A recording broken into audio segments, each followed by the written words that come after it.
अस्सलाम वालेकुम रहमतुल्लाहि व बरकातुहू। वेलकम ब्रांड न्यू व्लॉग में। आज बड़ी खूबसूरत जगह पर मौजूद हैं, एक ऐसी तारीखी जगह पर जिसने जो अफ़गानिस्तान से चला था और हिंदुस्तान में अपने बादशाही के झंडे गाड़े थे। एक ऐसा अजीम बादशाह जिसकी कब्र गुमनाम थी और जिसको ख्वाब में एक अल्लाह के वली ने बशारत दी कि आप आएँ हिंदुस्तान में फ़तह से अल्लाह ताला का इस्लाम का झंडा गाड़ें और फ़तह आपका मुक़द्दर बने क्योंकि पहले इसको शिकस्त हो चुकी थी। और किस तरह गुमनाम कब्र थी। डॉक्टर अब्दुल कदीर ख़ान ने यहाँ पर एक मकबरा बनाया और साथ साथ आपको उस मर्द कलंदर की भी कब्र की ज़ियारत कराएंगे, कब्र दिखाएंगे कि जिसने डॉक्टर साहब को बताया कि हमारे इलाके में एक ऐसी बादशाह की कब्र है और उसके सिपाहियों की जो गुमनाम बादशाह है। किस तरह फिर डॉक्टर अब्दुल कदीर ख़ान ने अपनी ज़ाती पैसों में से बहुत बड़ी जगह ख़रीदी, जगह ख़रीद कर एक उसका मकबरा बनाया। उसके सिपाहियों के कब्र कंबल के ऊपर एक उधर भी मकबरा बनाया और बड़ा खूबसूरत से चारों तरफ चबूतरे बनाए। उस बादशाह का नाम है शहाबुद्दीन मोहम्मद गौरी और उस के नाम का एक गौरी मिसाइल भी मौजूद है, वो भी इंशाल्लाह मुकम्मल आपको बाज़ार दिखाएंगे। और समझे कि दिली तौर पर आज की जो वीडियो है ना, सबसे खूबसूरत वीडियो मैं बनाने जा रहा हूँ। पहले मैंने बनाई है पर वो मैं समझता हूँ कि मैंने बहुत ज़्यादा ज़्यादती की है, मैं आपको सही दिखा नहीं सकूँ। आज इंशाल्लाह मैं आपको मुकम्मल डिटेल भी बता देता हूँ कि शहाबुद्दीन गौरी का मज़ार कहाँ पर है। सबसे पहले आप पाकिस्तान के रहने वाले हैं तो आपने सफ़र करना है ज़िला चेलम की तहसील सुवावा की तरफ। सुवावा की जब आते हैं तो चकवाल मोड़ है, चकवाल मोड़ से आपने ना अगर पिंडी की तरफ आपका मुंह है तो राइट साइड पर आपके ना शहाबुद्दीन गौरी के मज़ार का एक बोर्ड सा लगा होगा। आपने उस बोर्ड से सफ़र करना है। तकरीबन 11 से 12 किलोमीटर बाद आप कोट महक गाँव में आ जाएंगे। वहाँ पर आएँगे तो आपको ये शहाबुद्दीन गौरी का मज़ार मिलेगा। बहुत ही तारीख़ी मज़ार है और तारीख़ी एक बादशाह है। तो आइए आज का व्लॉग शुरू करते हैं और थोड़ी सी आपको तफसील बताते जाते हैं, साथ पूरा मज़ार दिखाते हैं। जो दोस्त हमारे चैनल पर नए हैं चैनल को सब्सक्राइब करें, वीडियो को अपने दोस्तों के साथ शेयर करें। आज का व्लॉग करते हैं शुरू। अंदर चलते हैं, अंदर जाके ना पहले फातिहानी करते हैं। बिस्मिल्लाहिर्रहमानिर्रहीम। अस्सलातु वस्सलामु अलैका सय्यदी या रसूलल्लाह।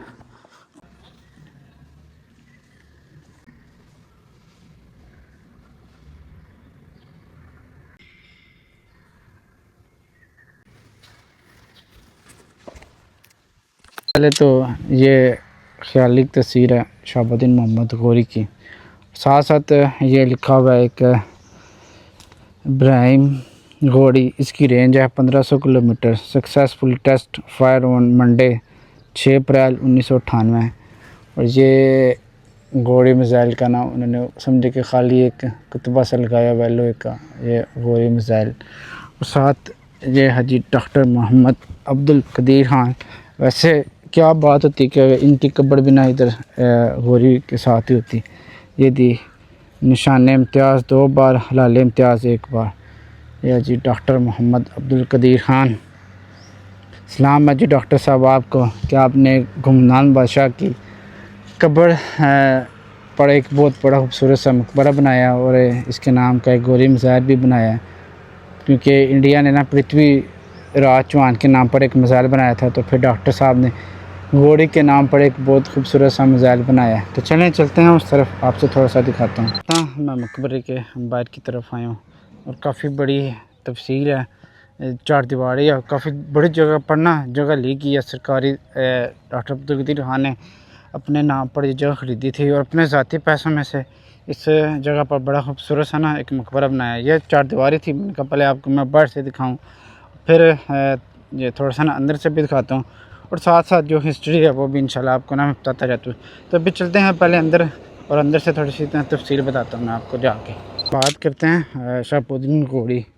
आप जो ना वो 1144 में पैदा हुए और आपके एक बड़े भाई हैं जो आपसे तकरीबन 4 साल बड़े हैं, के भाई का नाम है गयासुद्दीन मोहम्मद गौरी। और इधर से ये मज़ार है शहाबुद्दीन मोहम्मद गौरी का। और काफ़ी जगह पर ना आपको इस तरह बोर्ड भी नज़र आएंगे। मज़ार के साथ चार इस तरह ना बड़े बड़े छोटे छोटे गुंबद बना कर ना पिलर से चार तरफ देकर एक ऊपर डोम सा बनाया गया है। तो वो भी आपको दिखाता हूँ और इस तरह ना सारा कोशिश करता हूँ कि ये भी आपको ना मैं दिखाता जाऊँ। तो शहाबुद्दीन मोहम्मद गौरी अफ़गानिस्तान के इलाके गौर में पैदा हुए। आपके वालिद का नाम जो था ना वो गौर के जो हुक्मरान थे बहाउद्दीन शाम अव्वल। अज़ान हो रही है, पहले वो सुनते हैं फिर इंशाल्लाह आगे चलते हैं, आपको मैं स्ट्रिप बताता हूँ। लक़ब की बात करते हैं तो गियासुद्दीन मोहम्मद की वफ़ात के बाद मोहम्मद गौरी को सुल्तानुल आज़म का लक़ब इख्तियार जो ना वो दिया गया है, जिसका मतलब है अज़ीम तरीन सुल्तान था।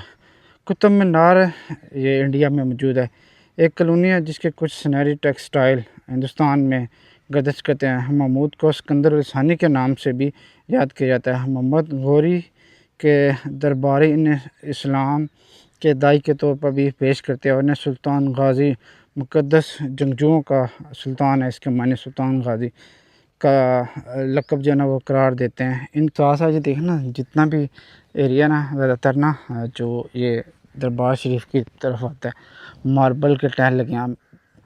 ये एक तारीख़ी जगह थोड़ा सा वो भी मैं आपको बताता हूँ। और ये इस तरह ना कुछ ये सूरत हाल है। गर्मी शदीद है, मैं कोशिश करता हूँ कि थोड़ा सा छाँव में खड़ा होकर ना आपको साथ साथ ये मकबरा दिखाता हूँ पहले, फिर आगे थोड़ी सी ना तफसील की तरफ चलते हैं। मकबरा और अच्छा मकबरे की ना चारों तरफ देखते हैं तो ऐसे ही नक्शा बना हुआ है। ऊपर खूबसूरत से ना फूल वगैरह बनाए गए हैं। ये हर तरफ डिज़ाइनिंग की गई है, इस कुछ इस तरह ये सूरत हाल है। और इधर भी डिज़ाइनिंग की गई है, ऊपर हर तरफ कुछ ना कुछ अल्लाह ताला की कलाम पाक और अल्लाह ताला के नाम लिखे गए हैं। और इस तरफ देखते हैं तो ये चार इस तरह डूम से चारों कोनों पे बनाए गए हैं। उनके ऊपर भी ना हर तरफ कुछ ना कुछ लिखा हुआ है। चारों तरफ ना चार कुल लिखे हुए हैं, इधर भी लिखा हुआ है। और इस तरफ देखते हैं तो इस तरफ भी चार कुल लिखे गए हैं। और एक इधर दरवाज़ा है, उस तरफ, और चारों तरफ दरवाजे हैं इस मज़ार शरीफ के जाने के लिए। और बाहर बाउंड्री की तरफ देखते हैं तो खूबसूरत सी ना ग्रिल लगाई गई है, ये भी बड़ी। और ख़ास करके ये पौधे और साइडों पर भी काफ़ी खूबसूरत पौधे हैं जो अपनी मिसाल आप पेश करते हैं। थोड़ा सा इब्तिदाई दौर की तरफ चलते हैं जो मोहम्मद शहाबुद्दीन गौरी के हवाले से है। तो पहले उस मकबरे की तरफ चलते हैं। शहाबुद्दीन गौरी और इनके भाई गियासुद्दीन गौरी के इब्तिदाई साल जो है ना वो काफ़ी मुश्किलात में गुज़रे हैं।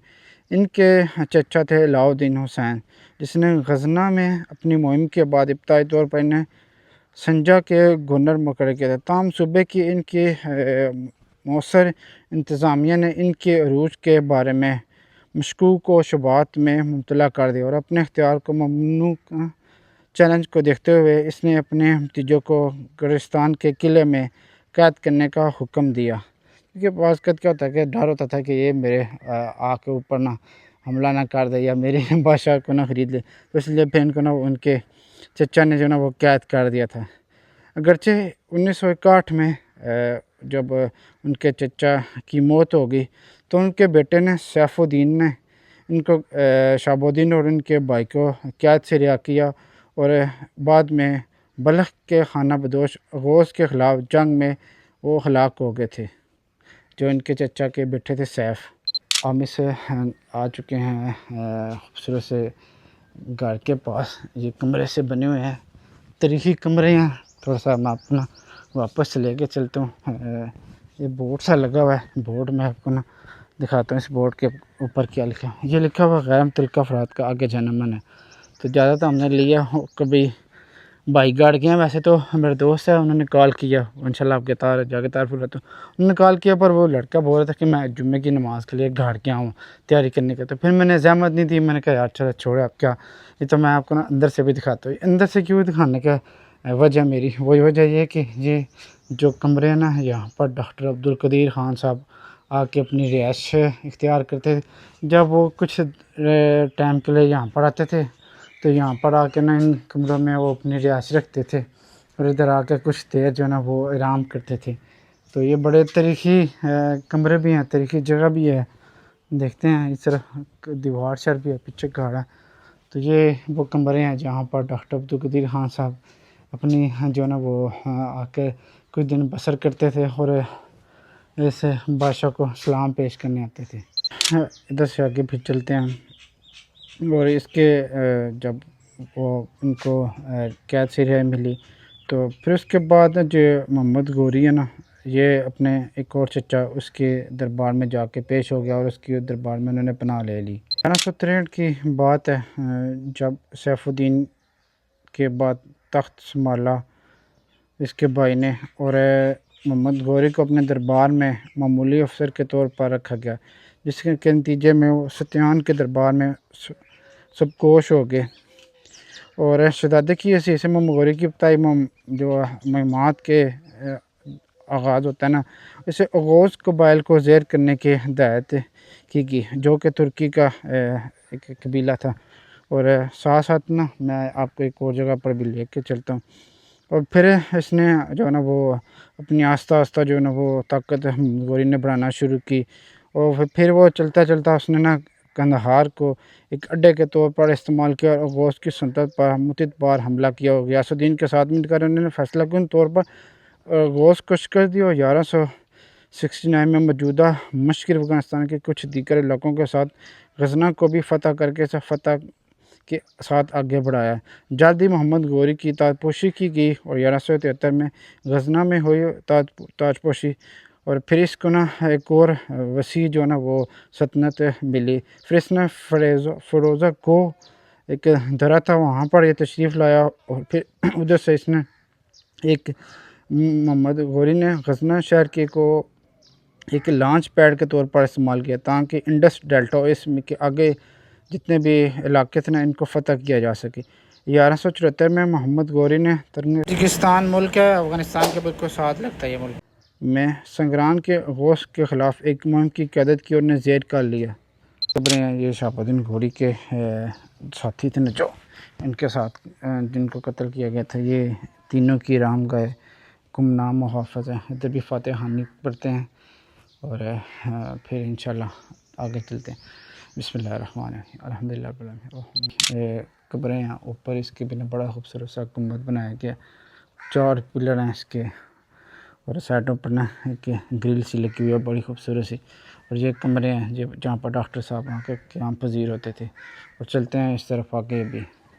चलते चलते ये बात पहुँच चुकी है 1175 में, जहाँ पर मोहम्मद गौरी ने गजना से मार्च किया और सल्जुकियों के साबिक जनरल को शिकस्त देने के बाद खैरात और पशंग के लहाक में अपने भाई की मदद की। गौरी दोनों भाइयों ने मौजूदा ईरान में पेशकदमी की और सत्यान के नसरानी ख़ानदान को अपने ज़ेर तसल्लुत लाया, जिसके हुक्मरान ताजुद्दीन सोम ग़र्ब मोहम्मद बिन नसर की ने गौरियों की बलादस्ती को तस्लीम किया और बाद में अपनी फ़ौजी कई बार बेची।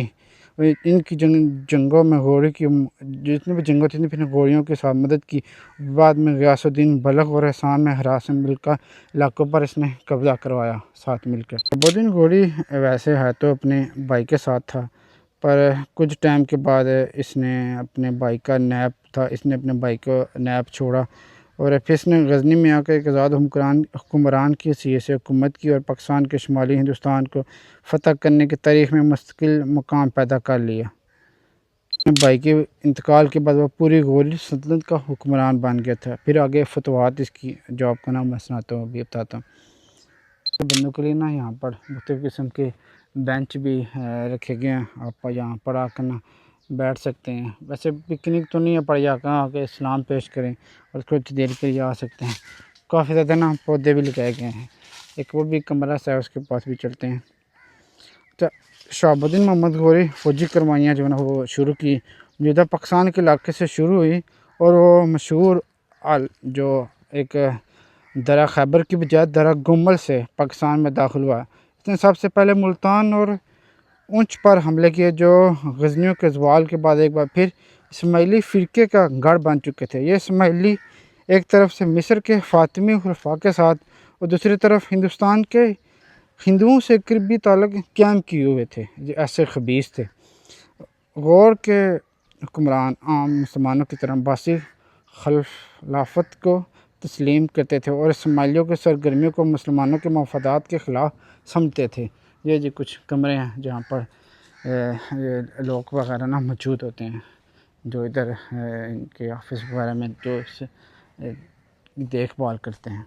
ये एक साथ ही गौर इस्लामिक एकेडमी मौजूद है और ये माशाल्लाह यहाँ पर जुम्मा भी होता है और बच्चों को कुरान मजीद की और बाकी भी तालीम दी जाती है। जब मोहम्मद गौरी ने 1175 में मुल्तान और उंच दोनों को फ़तह कर लिया। इसके बाद फिर मुताबिक 1179 में मोहम्मद गौरी ने पेशावर और उसके बाद 1182 में देवबंद को फ़तह करके गौरी सल्तनत की हदूद को बहर अरब के साहिल तक बढ़ा दी। लाहौर इसके अलावा फिर इसने लाहौर में तक भी अपनी सल्तनत कायम की। लाहौर के नवा का इलाका भी तक गजनियों के ख़ानदान के कब्ज़े में था, जिनकी हुकूमत गजनी में जांसूर के हमले के बाद लाहौर मुंतकिल हो गई थी।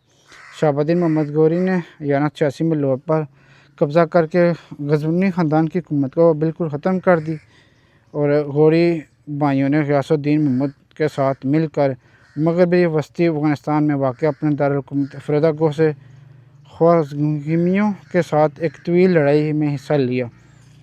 और जबकि गौर के मोहम्मद ने अपने दारुल-हुकूमत गजना से मशरक़ की तरफ गौरी इलाकों को हिंदुस्तानी इलाकों तक फैला दिया।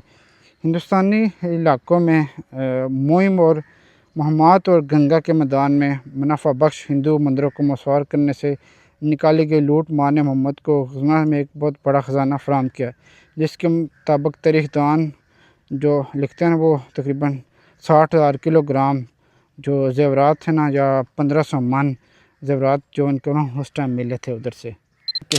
ये कुआँ भी नज़र आया जो मौजूद है।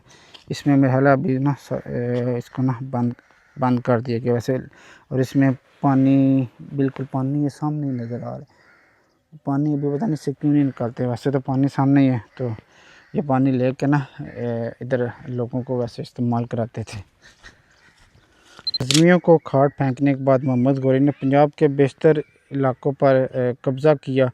उनके स्ट्रक्चर जो गजनियों के थे सिंदास पर अपना तसल्लुत कायम किया और इन्होंने मेला राज दीन को, जो पहले अपने वालिद के दरबार में आला दर्जे के कादी थे, मुल्तान के इंचार्ज के साथ साथ फ़तह शुदा गजनियों के इलाकों में अदालती महकमे का सरबराह मुकर्रर किया और फिर जितनी भी चीज़ें थी वो अपने तसल्लुत लेके आए जो गजनियों की थी। लाहौर और पाकिस्तान को फ़तह करने के बाद बंडाठा को फ़तह किया, जो पहले गजनी सल्तनत में शामिल था, लेकिन इस वक्त दिल्ली और अजमेर के हिंदू राजा पृथ्वीराज के चौहान के कब्ज़े में थी। और पृथ्वीराज चौहान जब ने यह सुना कि शहाबुद्दीन ने बंडाठा को फ़तह कर लिया है, तो वो एक ज़बरदस्त फ़ौज लेकर, जिसकी तादाद तकरीबन 2 लाख थी, मुसलमानों से लड़ने के लिए निकली। दिल्ली के शुमाल मगरब में करनाल के करीब त्रैन या त्रावड़ी के दरमियान एक इस जगह पर एक मौजूद एक जगह थी जहाँ पर दोनों फ़ौजें जो है ना खूब दोनों की लड़ाई हुई। और लड़ाई के बाद जो शहाबुद्दीन मोहम्मद गौरी की फ़ौज को शिकस्त हुई। इस शिकस्त को बुरी तरह जो है ना वो शहाबुद्दीन गौरी को मुतासर किया और उसकी इतना वो ज़ख्मी हो गया था। इसी हालत में फिर एक शहाबुद्दीन गौरी को एक सिपाही ने बचाया और कि शहाबुद्दीन मोहम्मद गौरी बहुत ज़ख्मी हो चुका था। फिर इसके एक सिपाही ने उसको बचाया और उसको ना मोहम्मद गौरी को किसी तरह उसे जंग से निकाला और इसको भगा कर फिर जो है ना वो लाहौर में गजनवी के लाहौर पहुँचाया। फिर जहाँ पर उसकी कुछ ट्रीटमेंट हुई, फिर वो वापस अफ़गानिस्तान में चला गया। भी है कि जब शहाबुद्दीन गौरी को शिकस्त हुई ना इससे पृथ्वीराज चौहान से, शहाबुद्दीन गौरी बताया जाता कि 1 साल तक उसने अपने जर्नैलों को मिलना बंद कर दिया था और काफ़ी जर्नैलों को उसने सज़ा भी दी और बहुत ज़्यादा वो परेशान था कि यार ये कि मेरे साथ क्या हो चुके हैं। और फिर उसने अपनी फ़ौज को दोबारा बहाल किया, जर्नैलों को बहाल किया और एक बहुत बड़ी अच्छी खासी फ़ौज, तगड़ी फ़ौज और अच्छे लोग जो है ना वो जमा किए और फिर वो दोबारा हमलावर हुआ। हारने के बाद सुल्तान तो वापस चला गया, पर ख्वाजा मोइनुद्दीन चिश्ती आप अजमेर शरीफ पहुँचे। वहाँ पर आपने अपना डेरा लगाया और हिंदू आपके पास आते, आपके साथ मुकाबला करते, आपसे कुछ चीज़ें चीज़ें पता करते तो वो आस्ता आस्ता बहुत ज़्यादा मुसलमान होना शुरू हो गए और ये ख़बर पूरे इलाके में फैलना शुरू हो चुकी थी। वो आते आपसे इम्तिहान लेते और हिंदू बहुत ज़्यादा मुसलमान होना शुरू हो गए। तो ये ख़बर पूरे इलाके में जब फैले तो फिर पृथ्वीराज चौहान आया आपके पास और आकर आपको ना बड़ा गुस्सा हुआ और आपसे इम्तिहान लेना चाहा तो आपको बोलता कि आप ना इस जगह को छोड़ कर चले जाएँ, ये मेरा इलाका तो इस तरह उस तरह। तो जब वो आपको गुस्सा हो ना तो फिर वो आपको ना कत्ल करने की धमकियाँ देना शुरू हो गया। जब कत्ल की धमकियाँ उसने देना शुरू की तो आपने फरमाया कि इंशाअल्लाह मुसलमानों की फ़ौज जाएगी और तुम्हें कत्ल करेगी और तुम्हें इधर से निकाल देगी। तो वो बड़ा ना आग बगोला हुआ। तो उसने बोला कि मैं आपको कत्ल कर दूँगा, ये कर दूँगा, वो कर दूँगा। तो पृथ्वीराज चौहान चला गया क्योंकि ये है बहुत खबीस था, बहुत ज़्यादा ना शराब पीता था और लोगों पर ना बहुत ज़्यादा ज़ुल्म करता था। ख़ास तौर पर वो उन लोगों पर जो मुसलमान हुए थे उन पर ये बेतहाशा ज़ुल्म ढाता था और उन इतना इतना उनके ऊपर ना ज़ुल्म इसने किया जिसकी इंतहा नहीं है। तो जब ख्वाजा मोइनुद्दीन चिश्ती साहब ने फिर ना शहाबुद्दीन घोड़ी के ख्वाब में आए, एक बार, दो बार, वो तो आ जाता है मुतअद्दिद बार जब आपने ख्वाब में फरमाया कि मैं आपको ना फ़तह का पैगाम देता हूँ, आप आएँ और हिंदुस्तान जो है ना वो अपने हुकूमत में ले अपना कब्ज़ा करें।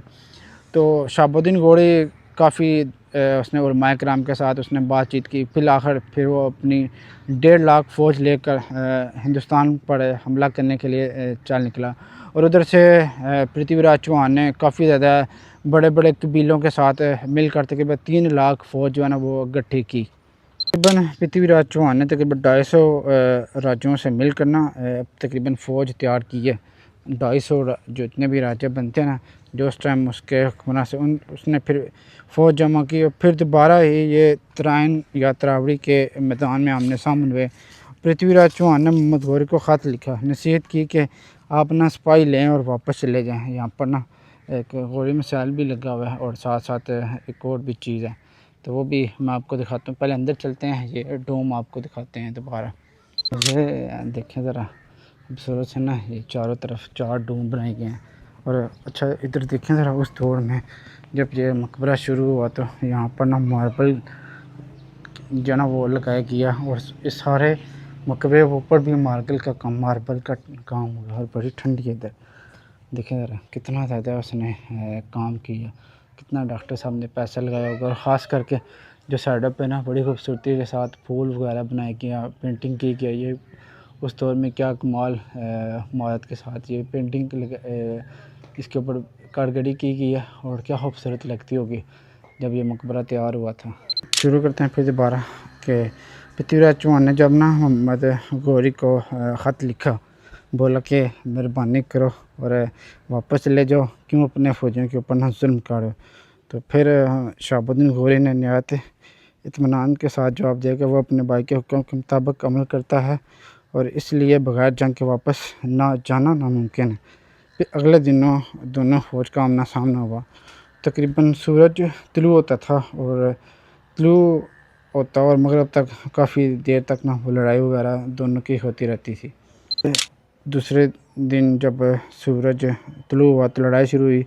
तकरीबन ज़ोर के वक़्त तक शहाबुद्दीन मोहम्मद गौरी को फ़तह हुई और पृथ्वीराज चौहान जो शिकस्त हुए इसने मैदान जंग से भागकर जान बचाई मगर दरिया सरसूती के मकाम के पास से इसे गिरफ़्तार कर लिया गया और फिर शहाबुद्दीन मोहम्मद गौरी के हुक्म पर इसे कत्ल कर दिया गया। इस जंग के 2 रास नताज बरामद हुए। मुसलमानों का मुकाबला करने वाला कोई न रहा, गचे कतनूज और लवाड़ा के राजाओं ने इतलात से इनकार किया मगर शिकस्त खाकर मुसलमानों के सामने झुक गए। इस तरह मुसलमानों की अजीम सल्तनत हिंदुस्तान में कायम हुई जो 1857 तक कायम रही और फिर 1857 में जब अंग्रेज़ आए लानती और उनको क्या किया गया, गद्दारों ने मुसलमानों को अंदर से खोखला किया तो फिर वो इस पूरे बरसगीर पर जो है ना वो कब्ज़ा उन्होंने किया। जिस तरह टीपू सुल्तान को अपने ही लोगों ने गद्दारी से ख़त्म करवाया, इसी तरह चलते हैं इस मकबरे के पास। ज़रा इस मकबरे के पास ना ये कुछ मैंने देखा है कि ये पता नहीं क्या अब ये बोर्ड सा लगा हुआ है दरवाज़ा सा और इससे ना अच्छा ये पैप की ना उन्होंने सीढ़ियाँ लगाई हुई हैं ऐसी पैप से ताकि बंदा ऊपर चला जाए और लिखा भी है ऊपर जाना मना है। और ये जी देखें ज़रा चारों तरफ ना इस तरह इस घोड़ी के मज़ार के ना दरवाजे हैं। और ये देख ज़रा बड़ा खूबसूरत सा ना टैली लगाई गई है, बड़ा खूबसूरत काम किया गया, बहुत खूबसूरत काम किया गया, जितनी तारीफ़ की जाए उतना कम है। ये कुछ इस तरह सूरत हाल है। फिर जी पृथ्वीराज चौहान को शिकस्त दी तो दिल्ली और अजमेर फ़तह कर लिया। इसके बाद सिपह सलार मोहम्मद बिन मुख्तियार खिलजी ने आगे बढ़कर बहार और बंगाल को ज़ेर किया और इस तरह पूरा शुमाली हिंदुस्तान पाकिस्तान मुसलमानों के कब्ज़े में आ गया। हिंदुस्तान और बंगाल के इक़्तिदार के बानी और बेदार मुग़ल हुक्मरान के सीर से शहाबुद्दीन का पाया बहुत बुलंद हुआ। इसकी फतवात महमूद गज़नी के लश्कर की कशी के मुकाबले में ज़्यादा मुफीद साबित हुई और वह महमूद की तरह किसी इलाके को फ़तह करके वापस नहीं जाता था, बल्कि इसको अपनी सत्ता में शामिल कर लेता और इसने बरसगीर पाक और हिंद में मुसलमानों की मुस्तकिल हुकूमत कायम कर दी। वो इस तरह फिर मुकम्मल कर दिया कि जो 5 साल कबल मोहम्मद बिन कासिम ने शुरू किया था। शहाबुद्दीन घोड़ी जो है ना वो इसने सल्जुकियों के बाद खुरासान और तुर्किस्तान में ख्वारिज़म शाही ख़ानदान की हुकूमत कायम होगी। घोड़ियों के इस ख़ानदान से मुसलसल लड़ाइयाँ रही और ग़ियासुद्दीन के बाद शहाबुद्दीन के ज़माने में ये लड़ाइयाँ जारी रही। इसमें जो फिर शहाबुद्दीन घोड़ी जो है ख्वारिज़म तक पहुँच गया। ख्वारिज़म तक पहुँचा जब तो फिर इसको शिकस्त हुई और ये मशहूर हो गया कि घोड़ी जंग हार गया। इस खबर के फैलते ही पंजाब के खोखरा ने बगावत कर दी। मोहम्मद गौरी फ़ौरन पंजाब आया और बगावत को कुचल दिया, लेकिन बगावत करने के बाद जब वो वापस जा रहा था अफ़गानिस्तान की तरफ और इस मुकाम पर दरिया झेलम के किनारे एक जगह ये कोट दमियाक के इस जगह पर इस्माइली फ़िरके के कुछ लोगों ने इस पर हमला कर दिया और इसको यहाँ पर शहीद कर दिया। और ये तकरीबन ऐसी जगह पर जहाँ पर डॉक्टर अब्दुल खान को बाद में पता चला। और पहले वो चलते हैं उस बंदे की कब्र के पास कि जिसने डॉक्टर अब्दुल खान को इसका मशवरा दिया, फिर वापस आते हैं। ये वो कब्रस्तान है, अंदर चलते हैं और आपको कब्र के हवाले से ये हमारे भाई हैं शायद भाई, ये उनकी थोड़ी सी तफसील भी बताएंगे और पूरा उनका बायोडाटा भाई ना बताएंगे जो डॉक्टर साहब के दोस्त है। जी अस्सलाम वालेकुम हसन भाई, ये सुबह सादर साहब की कब्र है। ये डॉक्टर अब्दुल कदीर साहब ने दोस्त सन। अच्छा दोस्त, स्कूल फेलो है, स्कूल पढ़ने रहे नाल, ठीक है, तो रहने सन बाहर पिंडी सन। सही हो गया, उत्थे ही नाल ड्राइवर शेरी कर ले रहे। सही हो गया। तो बाकायदा सुल्तान शहाबुद्दीन गौरी ने मज़ार थे सुबह सादक साहब भी आते सन। जी सही हो गया, ठीक है, तो उन्होंने केड़े ते ये मज़ार तैयार होया सी। सही हो गया। तो बाकी है ना अपना मज़ार है अनवर है। ये जी सुपा सादक साहब की कब्र है और कुछ और बस गाँव झंडा मेरा है इन्होंने। अच्छा गाँव झंडा मेरा, है सुबह सादक साहब ने। सही हो गया, माशाल्लाह 2 बच्चे हैं इन्होंने। ठीक हो गया, टर्म की होने से इस्लामाबाद। जी सही हो गया। मुझे चकवाल मोड़ से 17 किलोमीटर के फासले पर इसकी जो है ना वो कब्र मौजूद है। आइए आप भी आकर ना इसकी कब्र की ज़ियारत कर सकते हैं। और कुछ ये थोड़ी सी हिस्ट्री थी, अगर कोई गलती हुई तो माफ़ कीजिएगा। तो चलें,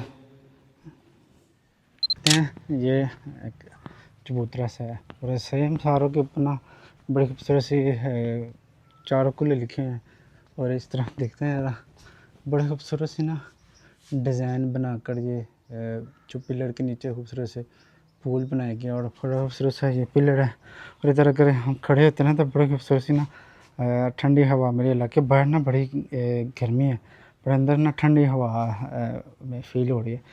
और मज़ार के ना हर तरफ देखें ज़रा 2 वो अंदर मज़ार के, बाकी एक बाहर गैलरी में कुछ ना ये लगाए गए हैं जालियाँ बड़ी खूबसूरत सी और बड़ी खूबसूरत सी डिज़ाइनिंग है। और यहाँ पर कुछ इस मज़ार के साथ साथ ना ये हिस्ट्री भी लिखी हुई है, वो जो हमने आपको पहले दिखा दिया। ऊपर खूबसूरत सा फूल है, नीचे डॉक्टर अब्दुल खान हलाल इम्तियाज़।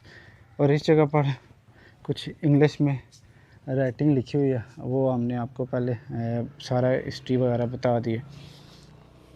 कहते हैं आपको ये व्लॉग पसंद है, पसंद है चैनल को सब्सक्राइब करें, वीडियो को लाजमी लाइक करें, अपनी दुआ में याद रखिएगा। खूबसूरत से जगह से और खूबसूरत से बादशाह के मकबरे के साथ से आपसे इजाज़त लेते हैं। इंशाल्लाह मीट करते हैं आपको ड्रोन शॉट भी हिस्ट्री भी पसंद आएगी, गलती हुई माफ़ कीजिएगा।